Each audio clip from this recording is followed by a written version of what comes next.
There is research indicating that prolonged fasting for 72 hours or 3 days triggers a major shift in your body. But is it possibly true? Well, let's explore the scientific research, look at the real biological effects, and discuss what this means for people, especially those who are sick or have serious illnesses. Studies in mice and some early human trials suggest that fasting lowers the number of circulating white blood cells. This reduction then signals stem cells in your bone marrow to start regenerating new immune cells once you begin eating again. In theory, this process could refresh parts of your immune system considerably. However, it's important to highlight 2 things here. First, the human data is quite limited and preliminary.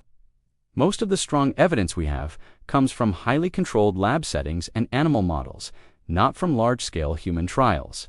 Second, what scientists are describing isn't a total reboot of your immune system. Instead, they're talking about specific cellular and metabolic shifts. Let's break down how these changes happen day by day. On day 1 of a fast, your body uses up its stored glycogen for energy. By day 2, your body starts producing ketones for fuel, and key hormones like insulin and IGF-1 drop considerably.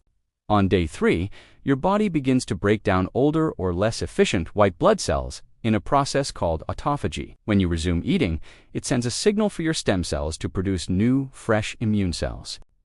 This brings us to the risks and some very important safety notes. A 3-day water fast is an extreme measure. Even though you're drinking water, your body is getting 0 calories, electrolytes, or nutrients. The major risks include dehydration and electrolyte imbalances, dizziness, low blood pressure, and even fainting. It can also lead to dangerously low blood sugar, especially for people with diabetes, as well as muscle loss. Reintroducing food too quickly can also cause a dangerous condition called refeeding syndrome.